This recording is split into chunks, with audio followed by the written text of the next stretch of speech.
நம்முடைய பிதாவாகிய கடவுளிடமிருந்தும் ஆண்டவராகிய இயேசு கிறிஸ்துவிடமிருந்தும் உங்கள் அனைவருக்கும் கிருபையும் சமாதானம் உண்டாவதாக. ஆமென்.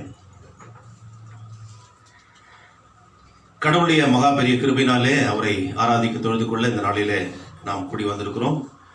இவ்வளவு நேரம் ஆண்டவரை நாம் ஆராதித்தோம், தொழுது கொண்டோம். இப்பொழுது அவருடைய வாழ்வழிக்கக்கூடிய வார்த்தைக்கென்று நாம் கடந்து செல்வோம்.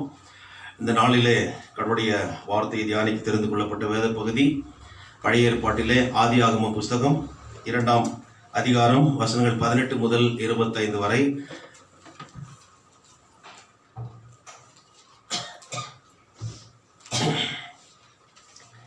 Genesis chapter 2 verses 18 to 25. அதை ஏற்கனவே நாம் வாசித்து கேட்டிருக்கின்ற காரணத்தினாலே நாம் நேரடியாக செய்திக்கு கடந்து செல்வோம். ஆண்டவரை நோக்கி வேண்டுதல் செய்வோம்.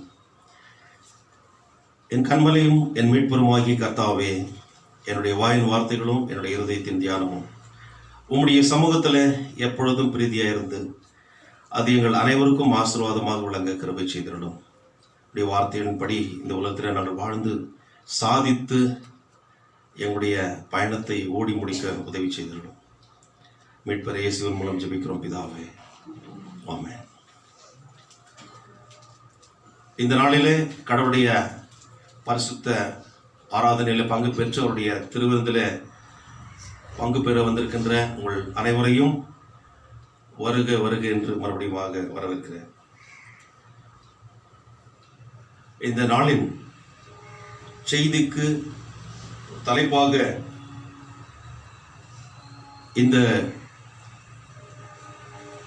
செய்திக்கு ஆதாரமாக அமைந்திருக்கின்ற இந்த நாளின் வேத பகுதி ஆதியாகமம் 2:18-25. இதற்கு ஒரு தலைப்பு கொடுக்க வேண்டும் என்றால், marriage and divorce a biblical reflection.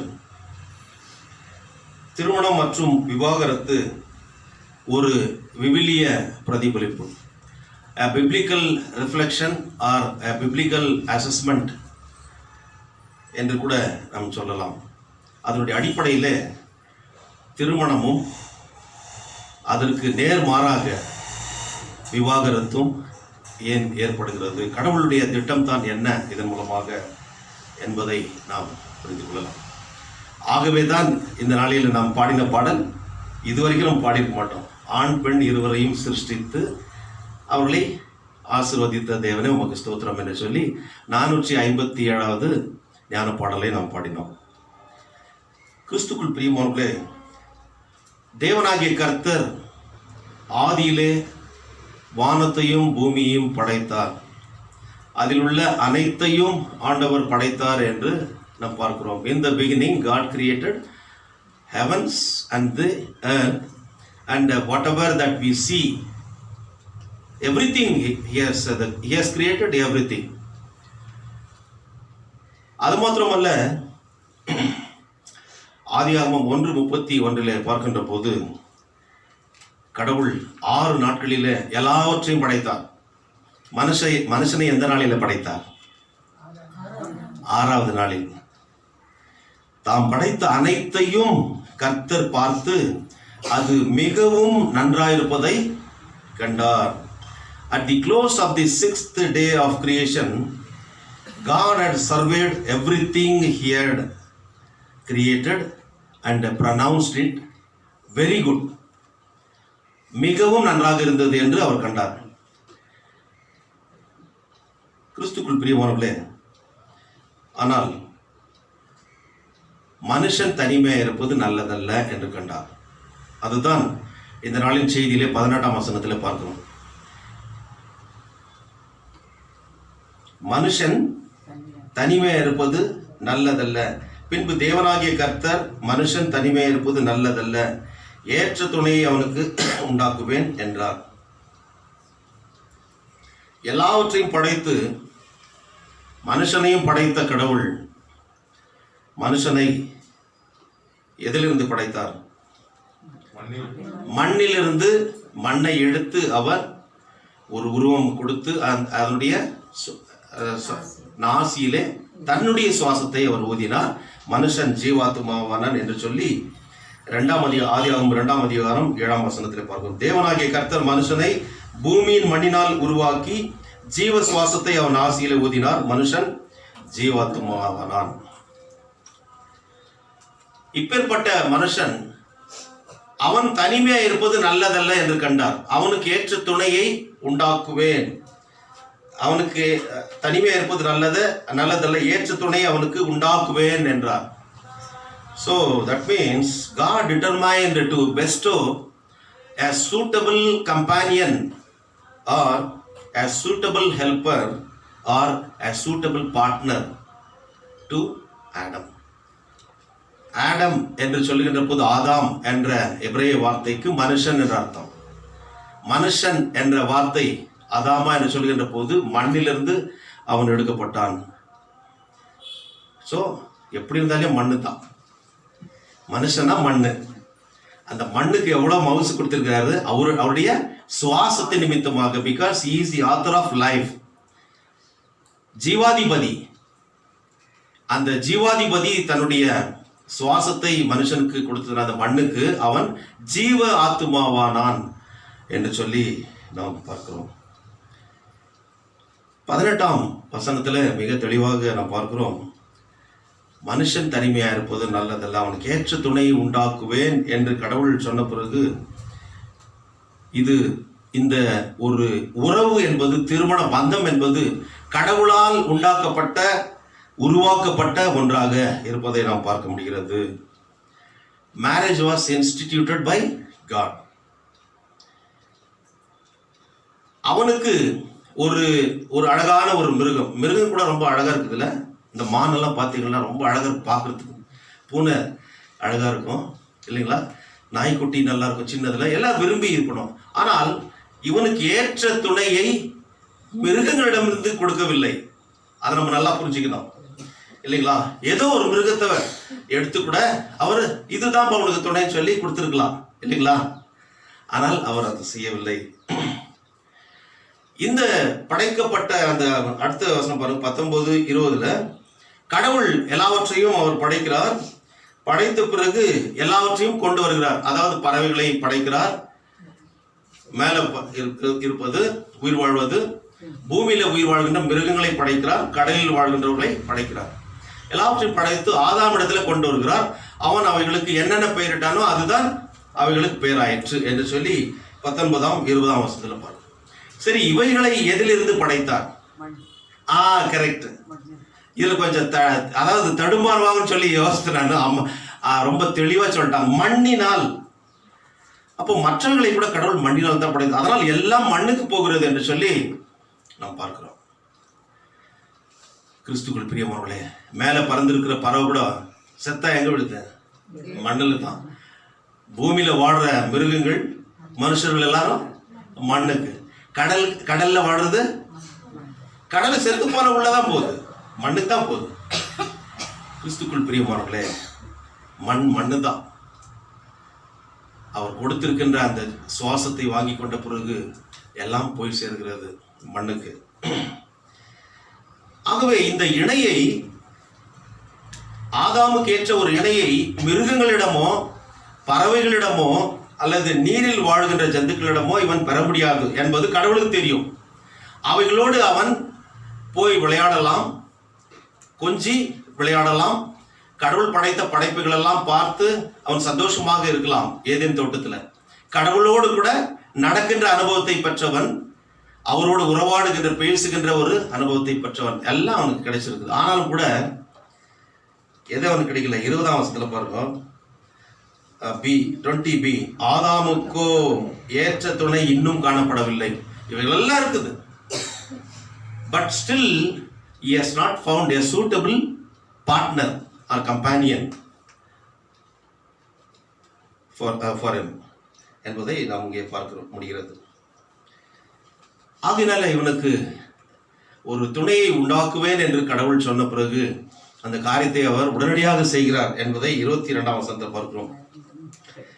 தேவனாகிய கர்த்தர் தாம் மனுஷனில் எடுத்த விலா எலும்பை மனுஷியாக உருவாக்கி அவனை மனுஷனிடத்தில் கொண்டு வந்தார். அப்பொழுது ஆதாம், இவள் என் எலும்பில் எலும்பும் என் மாம்சத்தில் மாம்சமா இருக்கிறாள், இவள் மனுஷனில் எடுக்கப்பட்டபடினால் மனுஷி எனப்படுவாள் என்றான். இது நிமித்தம் புருஷன் தன் தகப்பனையும் தன் தாயையும் விட்டு தன் மனைவியோட இசைந்திருப்பான், அவர்கள் ஒரே மாம்சமா இருப்பார்கள். அதாவது ஆதாம் என்ற பெயருக்கு என்ன அர்த்தம்? மேன், மனுஷன். மனுஷன் என்ற வார்த்தைக்கு மண், ஆதாம்மா, கிரவுண்ட் ஆர் அர்த் ஆர் மட் என்று சொல்லி. கிறிஸ்துக்குள் பிரியமானவர்களே, ஏவாள் மனுஷி என்று போகும்போது ஹீஷி என்று சொல்லி எபிரேய வார்த்தையில பார்க்கிறோம். Isha, Ishi, he without he no she என்பது அங்கே இருக்குதுல்ல. ஹி ஷி என்று சொல்கிற போது வித்தவுட் ஹி நோ ஷி. இங்கிலீஷ்ல சொல்றேன் நான், புரியுதுங்களா? ஆண் இல்லாமல் பெண் இல்லை, பெண் இல்லாமல் ஆண் இல்லைன்னு சொல்ல வரீங்க. ஆனா வேதத்தின் அடிப்படையில் பார்க்கும் புதிய ஏற்பாட்டில் ஆணிலிருந்து தான் பெண் வந்தாள் என்று சொல்லி இருக்குது. ஏனென்றால் விலா எலும்பிலிருந்து தான் பெண் உருவாக்கப்பட்டாள் என்று சொல்லி இங்கே நான் பார்க்கிறோம். கிறிஸ்துக்குள் பிரியமானவர்களே,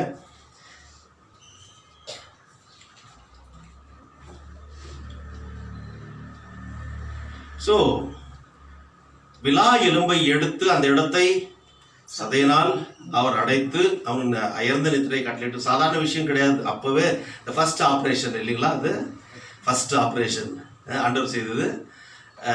ஸோ இப்போ அந்த என்ன அனஸ்தீசியா இல்லையா, ஓரல் அனஸ்தீசியா, கம்ப்ளீட் இது அனஸ்தீசியா, அதெல்லாம் இது பண்ணுவோம். ஆனால் அவருக்கு தெரியும் படைத்தவர் அவனுக்கு அயர்ந்த நித்திரை கட்டளிட்டு அனஸ்தீசியா கொடுக்கும்போது கூட அப்படிதான் போகுது இல்லைங்களா. அந்த விலா எலும்பை எடுத்து சதையினால் நிரப்பி அதிலே கடவுள் என்ன பண்றாரு? 22ஆம் வசனம், அந்த விலா எலும்பை மனுஷியாக உருவாக்கி அவளை மனுஷனிடத்தில் கொண்டு வந்தார். எவ்வளவு கரிசனையோட செய்யறாரு பாருங்கள, இல்லைங்களா? அந்த அதாவது அந்த வேலை செய்யற அந்த கடமை உணர்ச்சி இல்லையா, இல்லைங்களா? அந்த கடமை உணர்ச்சி ஆண்டவருக்கு இருக்குது, படைத்தவருக்கு. அவன்கிட்ட எடுத்துன்னு போகலாம். At least he would be satisfied, he would be happy by seeing his companion, he would be happy. Definitely he may felt happy என்ற ஒரு எண்ணம் அவருக்கு. தன்னுடைய மக்கள் சந்தோஷமாக வாழ வேண்டும் என்ற எண்ணத்தோடு படைத்த தெய்வம் அவனுக்கு ஏற்ற துணையை அங்கே கொண்டு வந்து கொடுக்கிறதை பார்க்கிறோம். So she was God's special love gift to Adam என்று சொல்லி நாம் பார்க்கிறோம். எந்த இடத்துல இத ஆதாமே சொல்றான்? எந்த இடம் தெரியுங்களா? பாவம் செய்து இந்த பழத்தை ஏன் சாப்பிட்டு ஆண்டவர் கேட்கும் போது, நீ என்னோடு இருக்கும்படி கொடுத்த இந்த ஸ்திரீ, அவனே சொல்றான். So she is a special love gift to Adam. கிறிஸ்துக்குள் பிரியமானவர்களே, நீதிமொழிகள் 19:14 பார்க்கிறோம். வீடும் ஆஸ்தியும் பிதாக்கள் வைக்கும் சுதந்திரம், புத்தியுள்ள மனைவியும் கர்த்தர் அருளும் ஈவு. கர்த்தர் அருளும் ஈவு என்றால் என்ன? It is a gift from the Lord. So ஆதாமுக்கு முதலாக ஆண்டவர் கொடுக்கிறார் ஏற்ற துணையை, the best companion, best partner என்று சொல்லி. இன்னாருக்கு இன்னாரை எழுதி வைத்தானே, சொல்லுங்கம்மா தெரியும் உங்களுக்கு. தேவன் அன்று என்று சொல்லி பாட்டு எழுதிக்கிறாங்கன்னா இது பிப்ளிக்கல் பேசிஸ்ல தான் அது எழுதப்பட்டது, சும்மா இல்லை. கடவுள் இன்னாருக்கு இன்னார் என்று இல்லைங்களா, கடவுள் ஏற்கனவே தீர்மானித்திருக்கிறார். ஸோ இங்கே பெண்ணை விலா எலும்பிலிருந்து எடுத்திருக்கிறார். ஸோ இது மிக முக்கியமான ஒரு காரியம் இல்லைங்களா. விலா எலும்பிலிருந்து எடுக்கப்பட்டபடினாலே பெண் குறைவானவள் என்று சொல்லி நாம் கருதக்கூடாது இல்லைங்களா. we should not despise the dignity of women. பெண் என்பவள் ஒரு குறைத்து மதிப்பிடக்கூடிய ஒரு படைப்புக்கு சொந்தக்காரி என்று நாம் சொல்ல முடியாது. புரிச்சுங்களா? The woman was by no means a lesser creature. சாதாரணமா கடவுள் என்ன பண்ணார்? அது ஒரு பொருட்டல்ல, அது ஒரு படைப்பல்ல என்று சொல்லி அதாவது குறைத்து மதிப்பிட முடியாது. கடவுள் ஆணையும் பெண்ணையும் படைத்தார் என்று சொல்லி ஆதியாகமம் 1:27 பார்க்கிறோம்.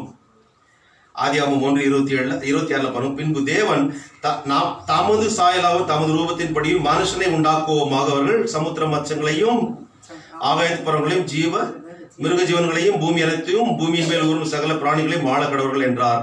தேவன் தம்முடைய 27 வசனம் பாருங்க, தேவன் தம்முடைய சாயலாக மனுஷனை சிருஷ்டித்தார், அவனை தேவ சாயலாகவே சிருஷ்டித்தார், ஆணும் பெண்ணுமாக அவளை சிருஷ்டித்தார்.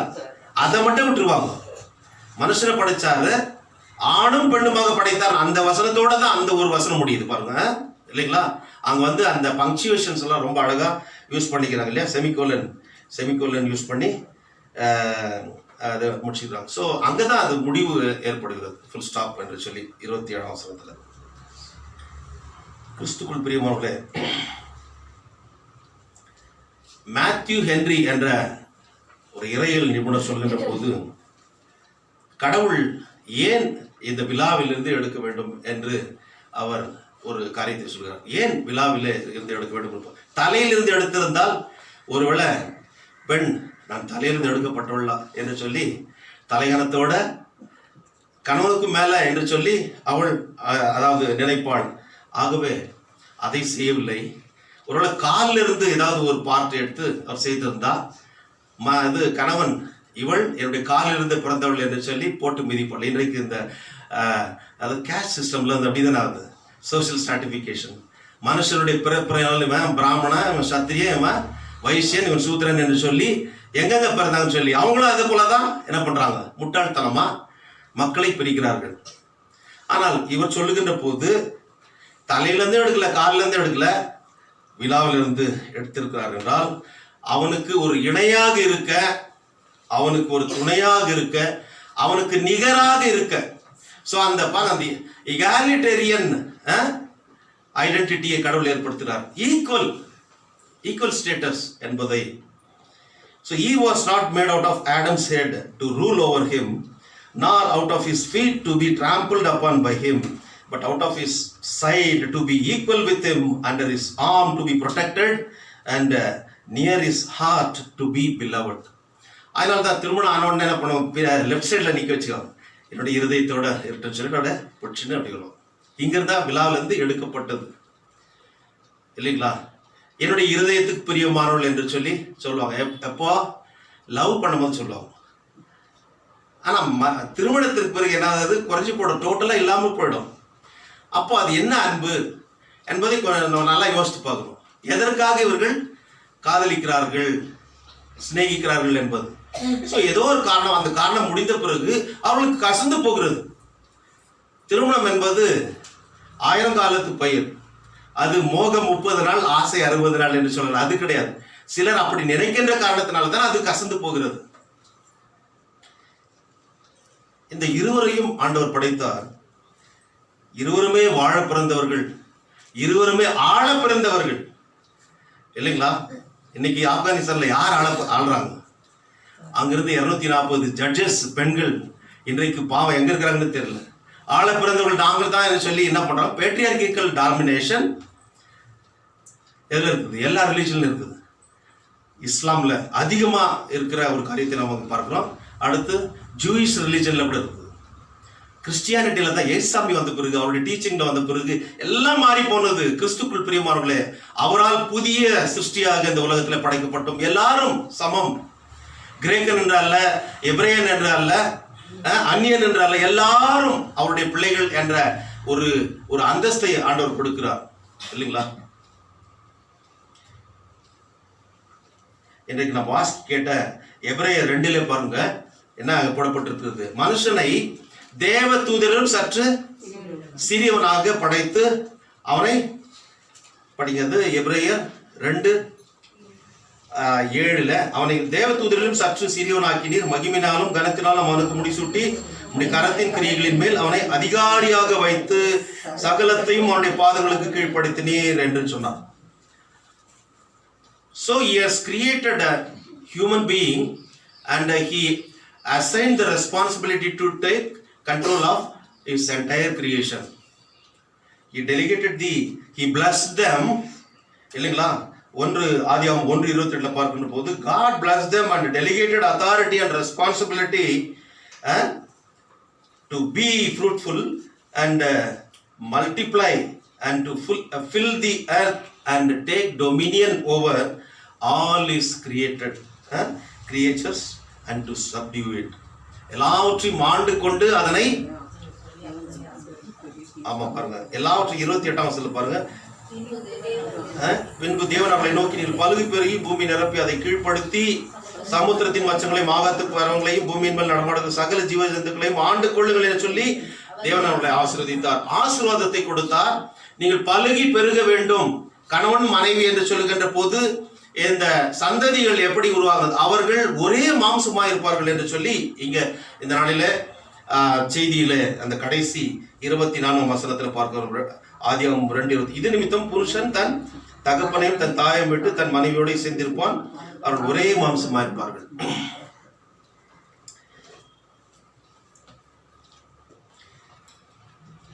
ஸோ இருவரையும் படைத்த கடவுள், ஸோ ஈஸ் அவர் டிசைனர், ஈஸ் அவர் ஆர்கிடெக்ட்.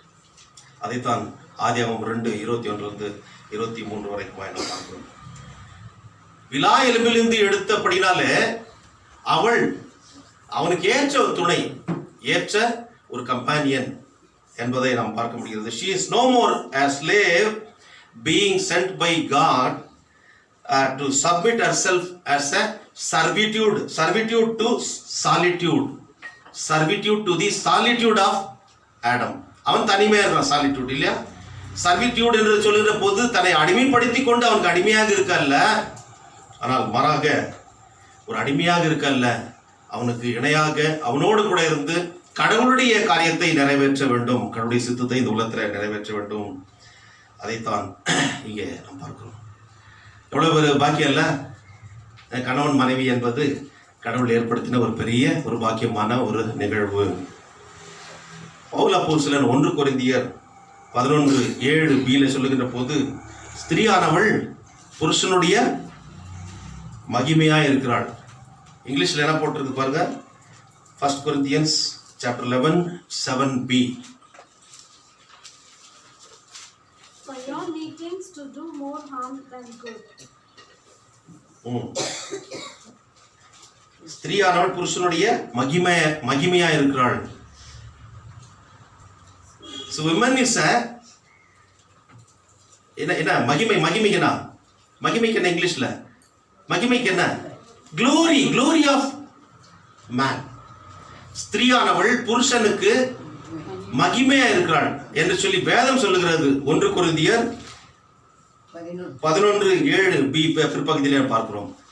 சோ ஸ்திரீயானவள் புருஷனுக்கு மகிமையா இருக்கிறாள் என்றால், ஸ்திரீக்கு புருஷன் தலையா இருக்கிறான் என்று சொல்லி இன்னொரு வசனத்துல சொல்லப்பட்டிருக்கிறது. 1 கொரிந்தியர் 11:3b பார்க்கின்ற போது, ஸ்திரீக்கு யாரு புருஷன்? யாரு?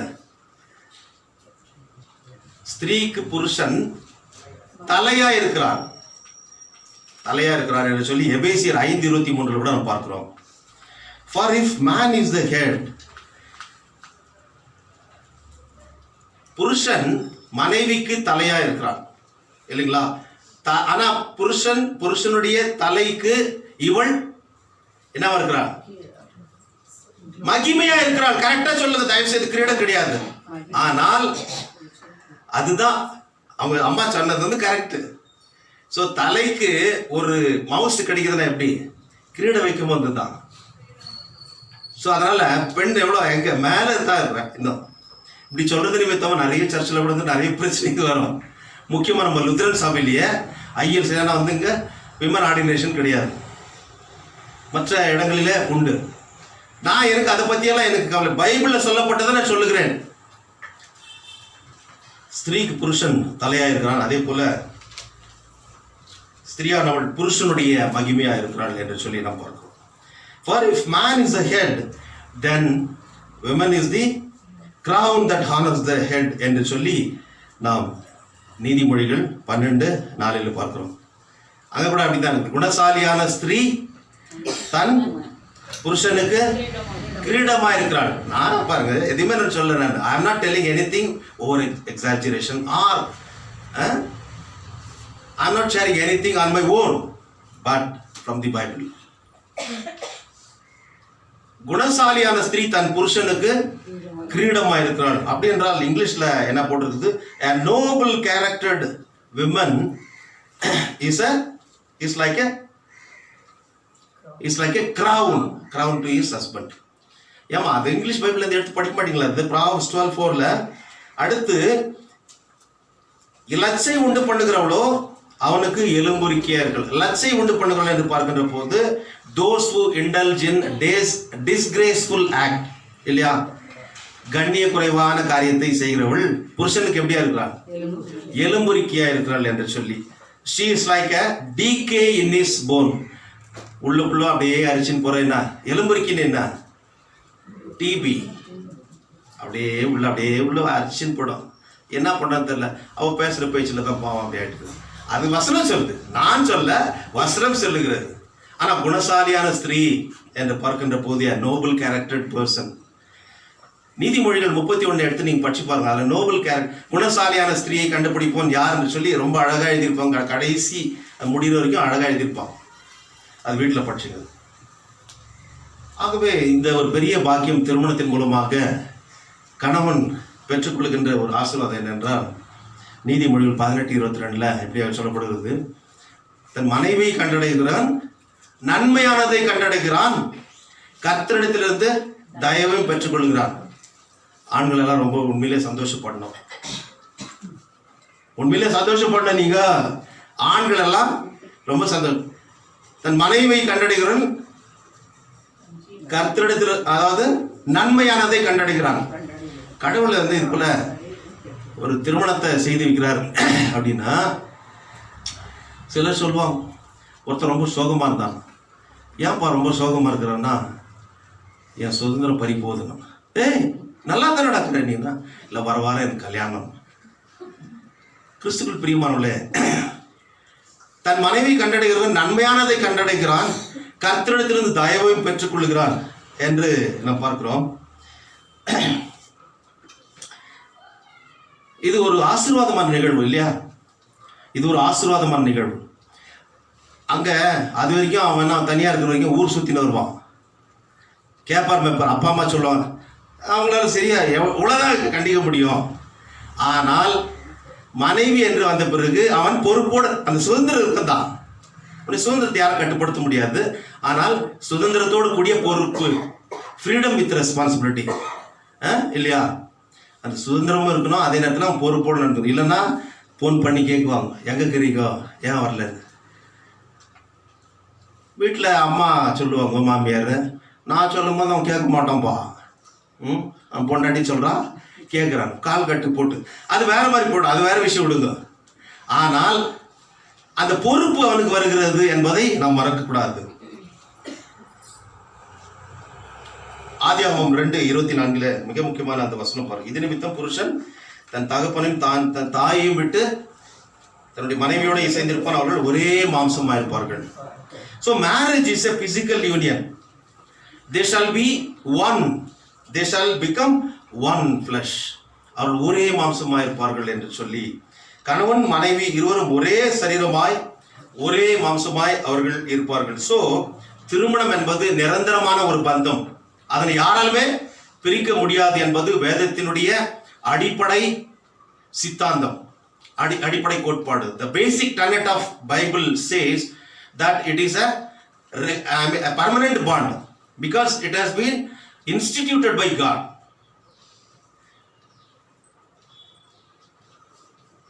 அதனால தான் நம்ம இன்றைக்கு நான் மார்க் கேட்ட சுசேஷ வாக்கியத்தில் மார்க் 10:7-9 பார்க்கின்ற போது அதே வசனத்தை சொல்ற 7ஆம் வசனத்தில், இது நிமித்தம் புருஷனானவன் தன் தகப்பனையும் தாயையும் விட்டு தன் மனைவியோடு இசைந்திருப்பான், அவர்கள் இருவரும் ஒரே மாம்சமா இருப்பார்கள். இவ்விதமாக அவர்கள் இருவராய் இராமல் ஒரே மாம்சமா இருப்பார்கள். இருவராய் இல்லை, அவர்கள் ஒரே மாம்சமா இருப்பார்கள். 9ஆம் வசனத்தில் சொல்றார், ஆகையால் தேவன் இணைத்ததை மனுஷன் பிரிக்காதிருக்க கடவன். அங்கே முடிஞ்சிடுச்சு. இதுதான் பைபிளுடைய அடிப்படை கோட்பாடு, the basic tenet of Bible.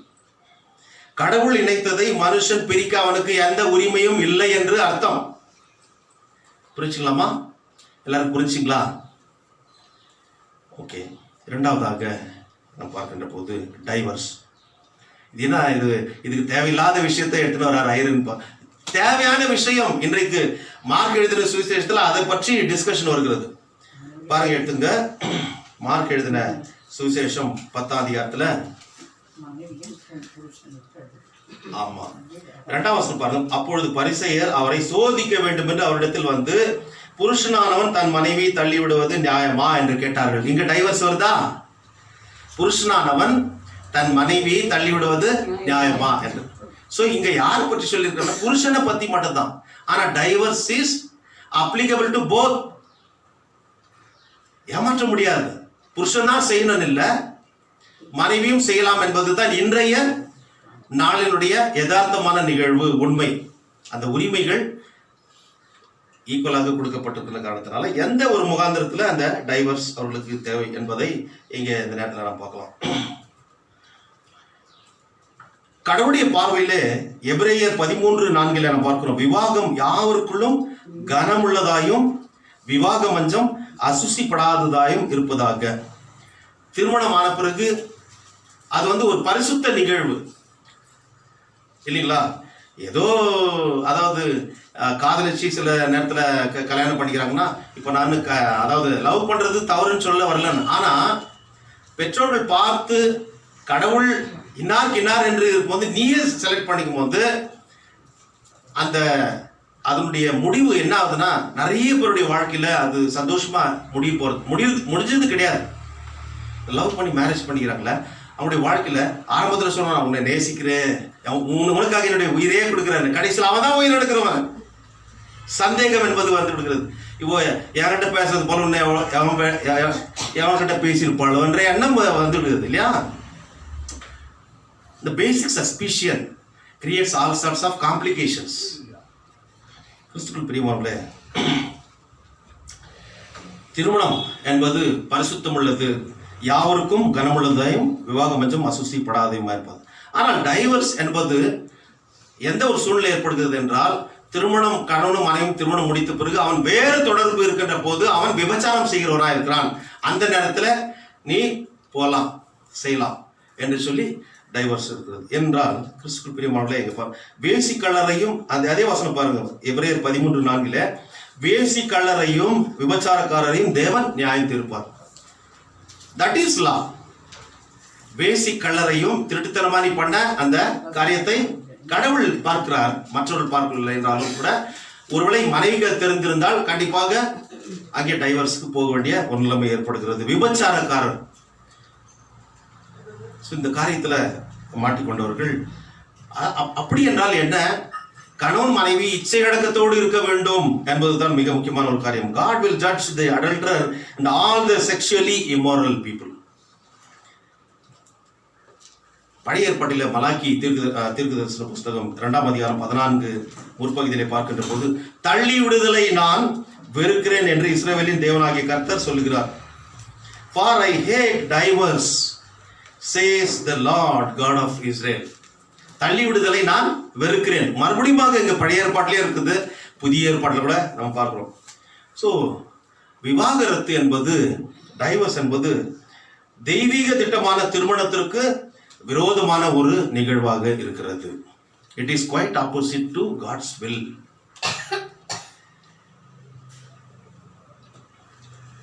இன்றைக்கு நாம் கேட்ட மார்க் சுசேஷத்தில் நாம் பார்க்கின்ற போது, பரிசேயர் அவரை அதாவது குற்றப்படுத்த வேண்டும், சோதிக்க வேண்டும் என்று சொல்லி தன் மனைவியை தள்ளிவிடுவது நியாயமா என்று கேட்கின்ற போது டைவர்ஸை பற்றி ஆண்டவர் அங்கே பேசுகிறதை பார்க்கிறோம்.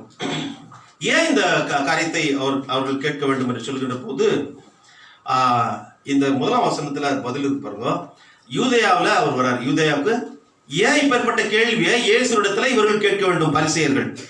அதுக்கு ஒரு காரணம் இருக்குது. சும்மா அவங்க கேட்டல, ஒரு காரணம் இருக்கிறது. ஏனென்றால் யூதேயாவில் பாருங்க, அவர் யூதேயாவின் எல்லைகளில் வந்தார் என்று சொல்லி இருக்கிறது. ஸோ யூதேயாவினுடைய ராஜாவாக யார் இருக்கிறான்? ஏரோது அந்திப்பாஸ் இருக்கிறான். இந்த ஏரோது அந்திப்பாஸ் யாருன்னா, யோவான் ஸ்நானகனை சிரச்சேதம் பண்ணினவன். ஏன் சிரச்சேதம் பண்ணினான்? ஏதாவது சொல்ல முடியுமா? ஏரோதியாளை நீ வைத்துக் கொள்வது சரியல்ல என்று சொல்லி அவன் செய்த தவறை, நீ விபச்சாரக்காரனா இருக்கிறாய் என்று சொல்லி குற்றம் சாட்டுகிறதை பார்க்கிறோம். John the Baptist was slain by him because he preached against Herod's adulterous marriage. இல்லையா? விபச்சாரக்காரரை கடவுள் நியாயம் தீர்ப்பார், தண்டிப்பார். வேசி கள்ளரை இவன் ராஜாவாக இருந்தாலும் சரி, எவனா இருந்தா என்ன. ஆனால் கடவுளுடைய ஊழியக்காரரை சொல்லி வைத்து அதனை உணர்த்தினார். கிறிஸ்துக்குள் பிரியமானவர்களே, ஆகினால அந்த இடத்துல வந்திருக்கிறாரு. பரிசேயர்களுக்கு இப்ப என்ன, எப்படியாவது ஏசாமியை ட்ராப் பண்ணணும், அவரை இதில் மாட்ட வைக்கணுன்றதுக்காக தான். அப்போ மாட்டினா அப்போ ஆமா அரசன் செய்தது பெரிய தவறுன்னு ஆண்டவர் சொல்லுவார். ஏன்னா ஆண்டவரை பின்பற்றி அவருக்கு வழியை ஆயத்தப்படுத்த வந்தவன அவ்வளோ தைரியமாக சொல்லுவோம். யோவான் ஆண்டவர் சொல்ல மாட்டாரா? சொல்லுவார். அது நிமித்தமாக அவரை அரெஸ்ட் செய்து அவரை கொன்று விடலாம் என்ற எண்ணத்தோடு கூட இந்த காரியத்தை கேட்கிறார். ஆண்டவர் சொல்றாரு, Jesus clearly understood about their hypocritic attitude and cunningness. Therefore, he clarifies the importance of marriage as against divorce. விவாகரத்துக்கு விரோதமாக, அதாவது திருமணத்துக்கு விரோதமாக செய்யப்படுகின்ற விவாகரத்து இது தேவையில்லாத ஒரு காரியம் என்பதை. ஆனால் அவர் சொல்கிறார், இது மோசேனால் நடைபெற்ற ஒரு காரியம் என்று சொல்லி. விவாகரத்து, அதாவது 3-4 வசனத்தை விவாகரத்து மோசேயின் சட்டம் மூலம் நடைபெற்று கொண்டு வந்த ஒரு காரியமாக இருக்கிறது. The dissolution of marriage type was regulated by the Mosaic law. பழைய ஏற்பாட்டில், அதாவது உபாகமம் 24:1-4 பார்க்கின்ற போது இதற்குரிய விளக்கத்தை நாம் பார்க்க முடியும். Suppose a man enters into a wedlock, a marriage with a woman, அவன் எந்த ஒரு சூழ்நிலையில அந்த தள்ளுதல் சீட்டு, அந்த டைவர்ஸ் நோட்டீஸ் சர்டிபிகேட் கொடுக்க வேண்டும் என்று சொல்லி. ஸோ பேஸ்ட் ஆன் சம் அன்கிளீன்னஸ் என்று இருக்கிறது. அதாவது லட்சியான காரியத்தை அவன் பார்த்தால், அது நிமித்தமாக லட்சியான காரியம் என்று பார்க்கின்ற போது அடல்ட்ரஸ் ஆக்டிவிட்டி, அடல்ட்ரி, விபச்சார காரியத்தில் பிடிக்கப்பட்டிருந்தால் அப்போ அவளுக்கு அந்த நோட்டீஸ் கொடுத்து, அது மாத்திரம் இல்ல, அவளை கல்லெறிந்து கொல்லப்பட வேண்டும் என்று சொல்லி அங்கே மிக தெளிவாக போடப்பட்டிருக்கிறது. கிறிஸ்துவுக்குள் பிரியமானவர்களே, உபாகமம் 24:1 கூட அந்த காரியத்தை நாம் பார்க்கிறோம்.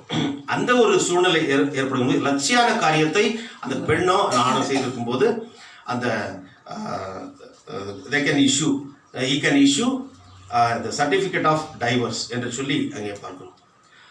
அது மாத்திரமல்ல, அவள் கொல்லப்பட வேண்டும், அவனும் கொல்லப்பட வேண்டும் என்று சொல்லி உபாகமம் 22:22, லேவியராகமம் 20:10 பார்க்கணும். ஸோ இவை எல்லாவற்றிற்கும் நேர்மாறாக 5ஆம் வசனத்தில் மார்க் எழுதின சுவிசேஷம் 5 இயேசு அவர்கள் பிரதியுத்தரமாக, உங்கள் இருதய கடினத்தின் நிமித்தம் இந்த கட்டளைகளை மோசே உங்களுக்கு கொடுத்தான். நீங்க உங்க நினைக்கிறதே தப்புப்பா. நீங்க எப்பவுமே கெட்ட எண்ணத்தோட நீங்க என்ன நினைக்கிறீங்க, ஒருவனுக்கு ஒருத்தி என்று சொல்லி கடவுள் படைத்தது.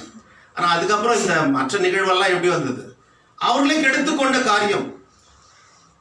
சாலமன் கூட ஞானத்தை கொடுத்தார், கடைசியில் அவனுடைய முடிவு எப்படி போச்சு, ரொம்ப மோசமா போச்சு இல்லைங்களா? பெரிய ஞானி, ஆனா அஞ்ஞானமா போனான். காரணம் என்ன? ஒருவனுக்கு ஒருத்தி என்ற அந்த பாலிசி அவன் ஃபாலோ பண்ணாம. அவனுக்கு எவ்வளவு மனைவிகள் இருந்தார்கள் சொல்லுங்க, எவ்வளவு பேர் இருந்துக்காங்க? 600 மனைவிகள். கரெக்டா சொல்லுங்க. 600 மனைவிகள், 300 மனைவிகள், 600 வைப்பாட்டிகள். வைசா வருஷா எதுன்னு கொஞ்சம் பார்த்துருங்க கிளீனா போயிட்டு. 900 பேர் அடுக்குமா? அதான் முடிவு. மனுஷனுக்கு செம்மையாய் தோன்றுகின்ற வழி உண்டு, அதனுடைய முடிவோ மரண வழிகள். அவனுக்கு அது செம்மையாப்பட்டது, ஆனால் கடவுள் அதை ஏற்றுக்கொள்ளவில்லை. கிறிஸ்துக்குள் பிரியமானவர்களே, மனுஷன் கடவுளுடைய சித்தத்திற்கு நேர்மாறாக திருமண பந்தத்தை முறிக்க நினைக்கிறான். அப்பொழுதுதான் அவனுடைய இருதயம் கடினப்படுகிறது. அதாவது திருமணத்துக்கு முன்பாக நேசிக்கிற பெண்ணை, அதாவது லவ் பண்ணி மேரேஜ் பண்ணிக்கிறவன் அதுக்கப்புறம் அவன் நேசிக்கிறான்றது பார்க்க ரொம்ப கஷ்டம். ஆனா இன்றைக்கு திருமணம் ஆகிய அநேகர் இன்றைக்கும் தன்னுடைய மனைவி தன்னுடைய கணவனை நேசிக்கிற ஒரு அருமையான நிகழ்வை அநேக குடும்பங்களில் பார்க்க முடிகிறது இல்லைங்களா?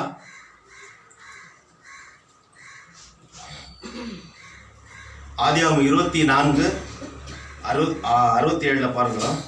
ஈசாக்கு ரெபெக்காளை மனம் முடிக்கிறான். மனம் முடித்த பிறகு அவன் செய்கிற காரியம் என்ன? Rebecca became his wife and he loved her. திருமணம் முடிச்ச பிறகுதான் என்ன பண்ணோம்?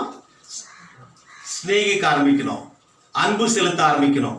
காதலிக்க ஆரம்பிக்கணும். காதல்ன்றது சொல்ல எல்லாருக்கும் ஒரே வேர்டு தான். 80 வயசு சாவுற அப்படியே கை காலில் முடங்கி போற ஒரு சூழ்நிலை கூட கடைசி மூச்சு இருக்க வரைக்கும் வயசு 100 ஆனாலும் சரி கணவனும் மனைவி நேசிக்க வேண்டும். அதுதான் ஒருவரை ஒருவர் புரிந்து கொள்கின்ற ஒரு காரியம். ஏன்னா கடவுள் நம்மை அப்படிதான் நேசித்தார். ஒருவருக்கு ஒருவர் விட்டுக் கொடுக்க வேண்டும், ஒருவரை ஒருவர் புரிந்து கொள்ள வேண்டும், ஒருவரை ஒருவர் ஏற்றுக்கொள்ள வேண்டும், ஒருவருக்கு ஒருவர் மன்னிக்க வேண்டும். அப்பொழுதுதான் அந்த இல்லறம் நல்லறமாக இருக்கும்.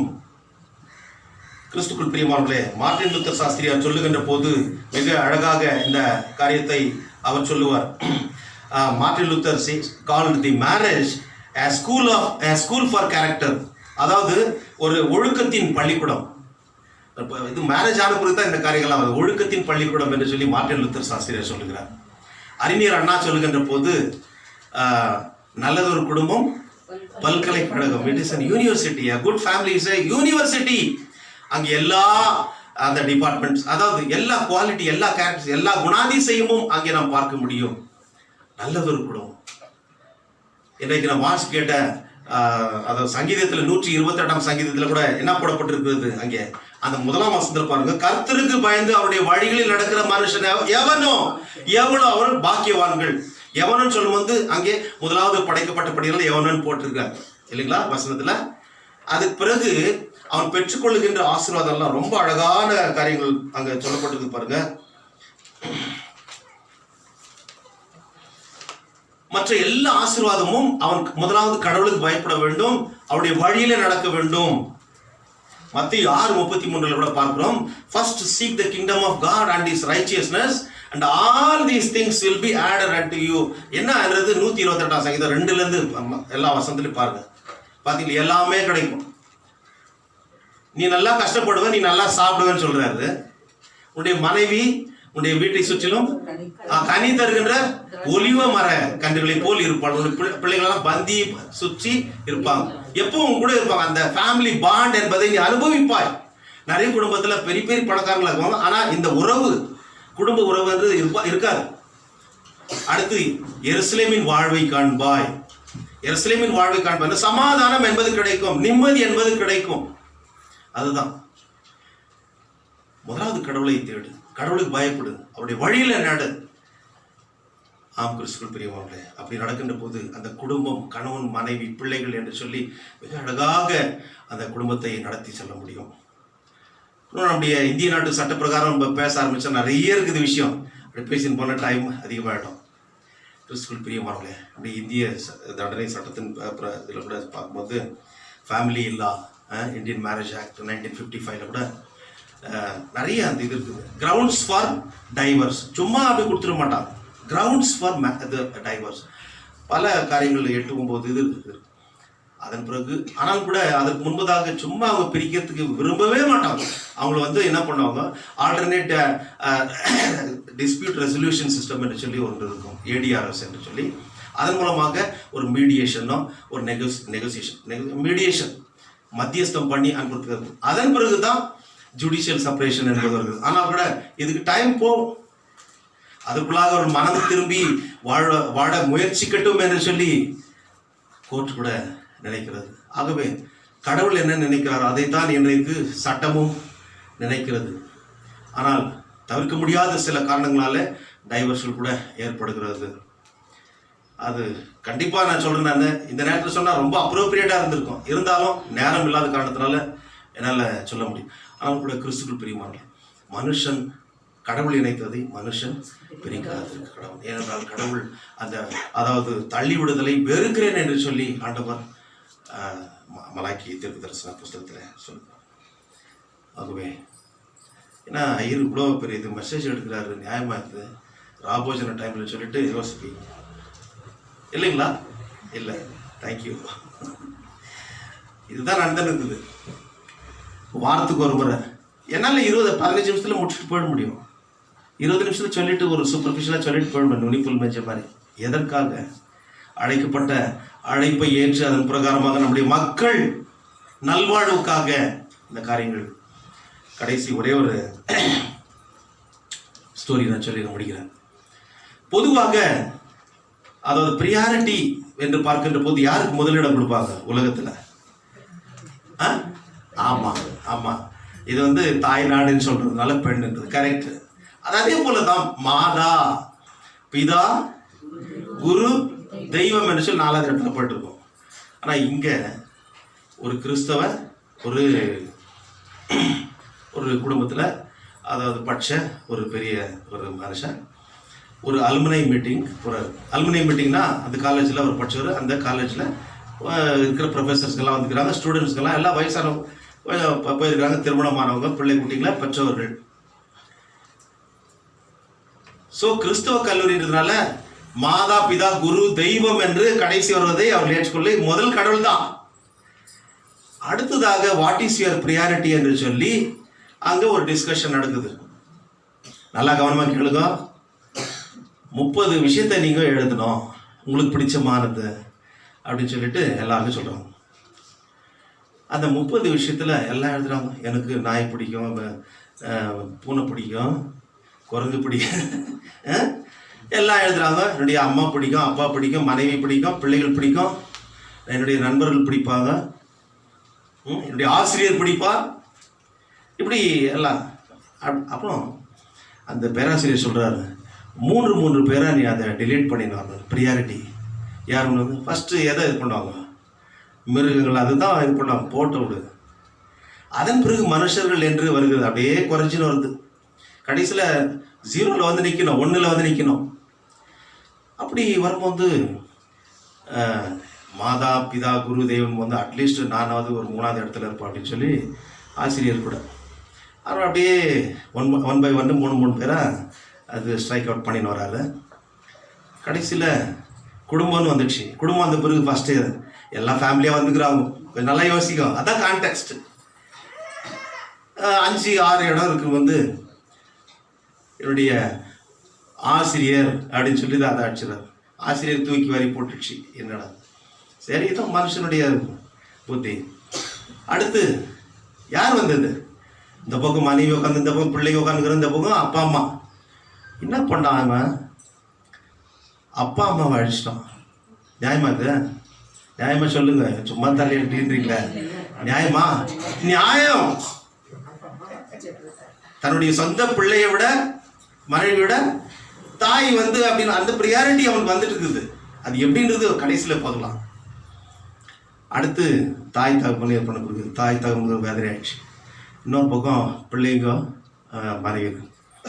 அடுத்து கண்டிப்பாக பிள்ளைங்களை தான் ப்ரியாரிட்டி கொடுப்பாருன்னு பிள்ளைங்களையும் அழிச்சிட்டாங்க. கடைசியில் யார் மிஞ்சி இருக்கிறது? 1 லாஸ்ட் மனைவி. தெய்வம் முதல்ல கொடுத்தாச்சு ஃபர்ஸ்ட் ப்ரியாரிட்டி. கடைசியில் இந்த லிஸ்ட்டில் மனைவி. ஏன்பா அப்படி எழுதுனா அப்படின்னு கேட்டால், கடைசி வரைக்கும் என்னோட பிறகு தான் தன்னுடைய குடும்பத்தை எல்லாவற்றையும் விட்டு வந்தவள், எனக்காக வந்தவள். யாரும் அது போல இது பண்ண மாட்டோம். என்னுடைய மகன் கல்யாணம் ஆச்சுன்னா இன்னொரு வீட்டுக்கு தான் போகணும். என்னுடைய தாய் என்னுடைய அப்பாவுக்கு அவங்களோடு இருக்கார். ஆனால் என்னோடு கூட கடைசி வரை இருப்பவள் என்னுடைய மனைவி. அந்த அந்த அந்த ஸ்டேட்மெண்ட்டு, அந்த ஒரு அவருடைய அந்த ஒரு ஸ்டேட்மெண்ட், கன்டென்ஷன், ஆர்கியூமெண்ட் இல்லையா, எல்லாரும் முயற்சி கொண்டாங்க. கடவுள் கொடுக்கின்ற பரிசு மனைவி என்பது. ஆகவே கிறிஸ்துவுக்குள் பிரியமானவர்களே, செய்ய வேண்டிய காரியம் என்ன? எபேசியர் 5ஆம் அதிகாரம் 22ஆம் வசனத்தில் ஒரு காரியத்தை சொல்லியிருக்கார். என்னன்னா, தெய்வ பயத்தோட ஒருவருக்கொருவர் கீழ்ப்படிந்திருங்க. இப்படி இருவருமே தெய்வ பயத்தோடு ஒருவருக்கொருவர் கீழ்ப்படிந்திருக்கும் போது அங்கே டைவர்ஸ் என்பது ஏற்படாது, பிரச்சனை என்பது ஏற்படாது இல்லைங்களா? ஆகவே கிறிஸ்துவுக்குள் பிரியமானவர்களே, இந்த காரியத்தை நாம் உணர்வோம். நிறைய குடும்பங்களில் இன்றைக்கு கிறிஸ்துவ குடும்பங்களில் டைவர்ஸ் போகிறாங்க. அது சரியானபடி ப்ரீ மேரிட்டல் கவுன்சிலிங் கிடையாது, போஸ்ட் மேரிட்டல் கவுன்சிலிங் கிடையாது, போதகர் அதை பற்றி கவலைப்படுறதும் கிடையாது, ஃபேமிலியாக அதை பற்றி கவலைப்படுறது கிடையாது. ஆனால் பாதிக்கப்படுகின்ற போது பிற்காலத்தில் அவருடைய பிள்ளைகள், ஒருவேளை கணவன் மனைவி பிரிக்கப்படுகின்ற போது பிள்ளைகள் பாதிக்கப்படுகிறார்கள். அந்த வேதனை தொடரக்கூடாது. ஆகவே ஒருவரை ஒருவர் புரிந்து கடவுளுடைய சித்தத்தை இந்த உலகத்தில் நிறைவேற்ற கடவுள் தாமையாக இருக்கிறது செய்வாராக. ஆமென். எல்லா புத்திக்கும் மேலான தெய்வீக சமாதானம் நம்முடைய இருதயங்களையும் சிந்தனைகளையும் கிறிஸ்து இயேசுக்குள்ளாக நம்மை பலப்படுத்தி காப்பாராக. ஆமென்.